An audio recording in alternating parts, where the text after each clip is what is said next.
lagi ada di Museum Fathahillah. Nah, di sini kita akan menelusuri apa aja sih hal-hal yang berkaitan dengan Jepang. Yuk kita saksikan videonya.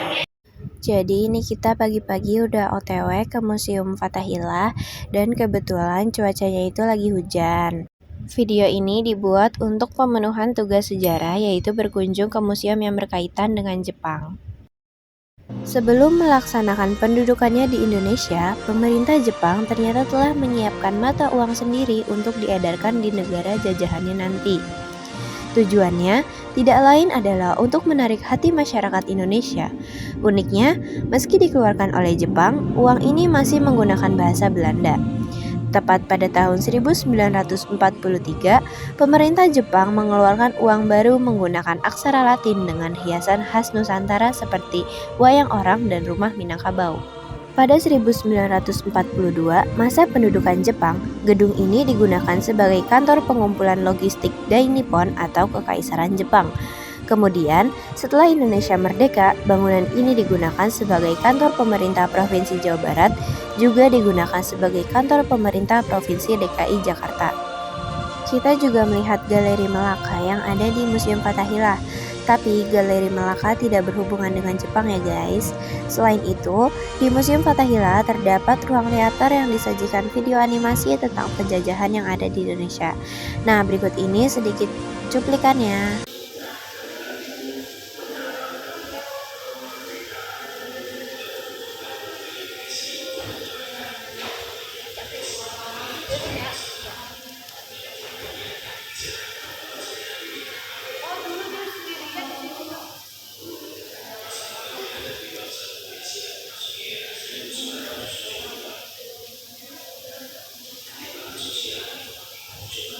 2,000 years later.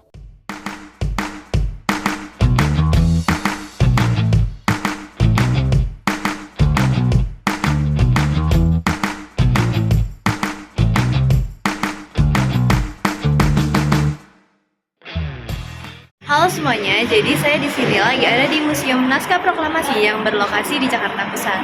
Nah, saya di sini untuk pemenuhan tugas sejarah yaitu berkunjung ke museum yang berhubungan dengan Jepang. Yuk ikutin keseruannya. Nah teman-teman, sebelum menjadi Museum Naskah Proklamasi, bangunan ini merupakan tempat tinggal milik Laksamana Muda Tadashi Maeda. Ia merupakan seorang perwira tinggi Angkatan Laut Kekaisaran Jepang di Hindia Belanda pada masa Perang Pasifik. Nah, Laksamana Muda Tadashi Maeda sendiri merupakan seseorang tokoh yang berperan cukup penting dalam kemerdekaan Indonesia loh teman-teman, di mana ia mengizinkan rumahnya untuk dijadikan tempat perumusan naskah proklamasi Indonesia. Teman-teman, sekarang saya lagi ada di ruang ilustrasi pengeboman di kota Hiroshima dan Nagasaki.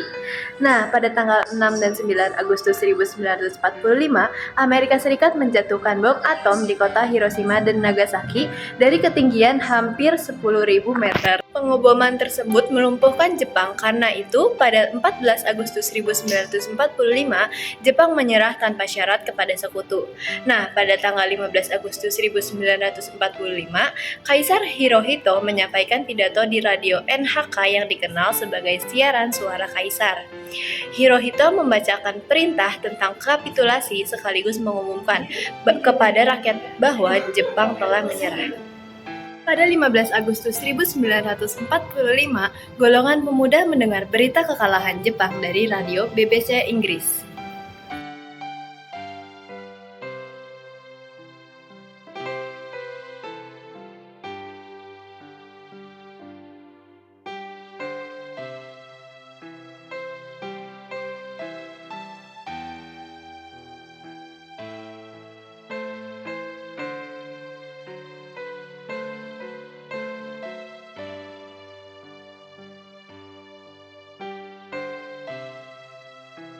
Teman-teman, sekarang saya lagi berada di ruang pertemuan dengan Maeda.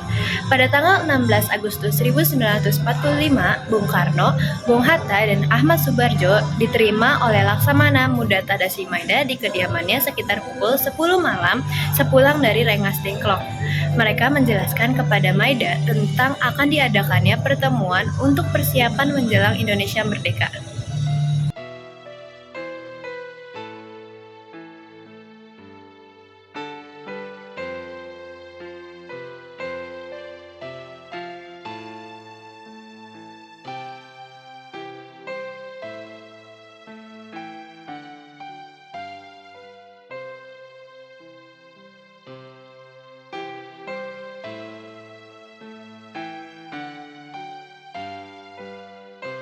sekarang saya lagi ada di ruang perumusan naskah proklamasi. Menjelang dini hari sekitar pukul 3 pagi tanggal 17 Agustus 1945, Bung Karno, Bung Hatta, dan Ahmad Subarjo memasuki ruang makan. Mereka duduk mengitari meja makan panjang. Bung Karno mulai mempersiapkan draft naskah proklamasi, sedangkan Bung Hatta dan Ahmad Subarjo menyumbangkan pikirannya secara lisan. Setelah selesai, naskah tersebut dibawa ke serambi muka untuk dibacakan di hadapan para tokoh yang telah menunggu.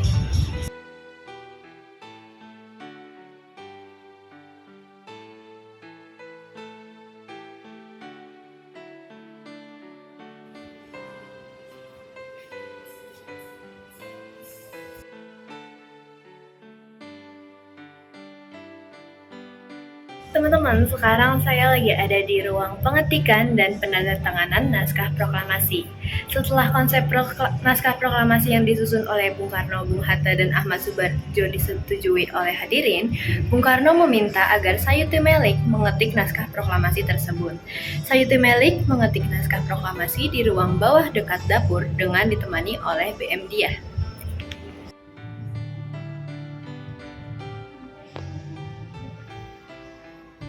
Setelah naskah proklamasi selesai diketik, segera dibawa kembali ke tempat hadirin untuk ditandatangani oleh Bung Karno dan Bung Hatta. Bung Karno dan Bung Hatta menandatangani naskah tersebut di atas piano yang terdapat di bawah tangga ruangan.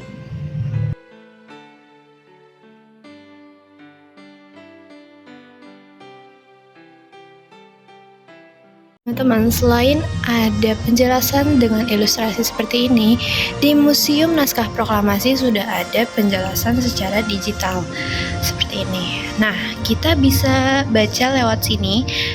Kita bisa baca tentang bangunan museum, sejarah kemerdekaan, perumusan proklamasi, tokoh-tokoh, bahkan di sini ada komik digital. Nih. Kita lanjut. Nah, di sini banyak komik-komik digital yang bisa kita baca dan bisa kita nikmatin. Di sini juga ada lagunya loh, tapi ini lagi nggak kedengeran. Hai guys, jadi kita hujan-hujanan. Lihat teman-teman ini. Hai guys, jadi kita lagi nunggu busway. Kita lagi nunggu apa? Bus. Busway. Kaki dari ketinggian hampir 10.000 meter. Thanks for watching.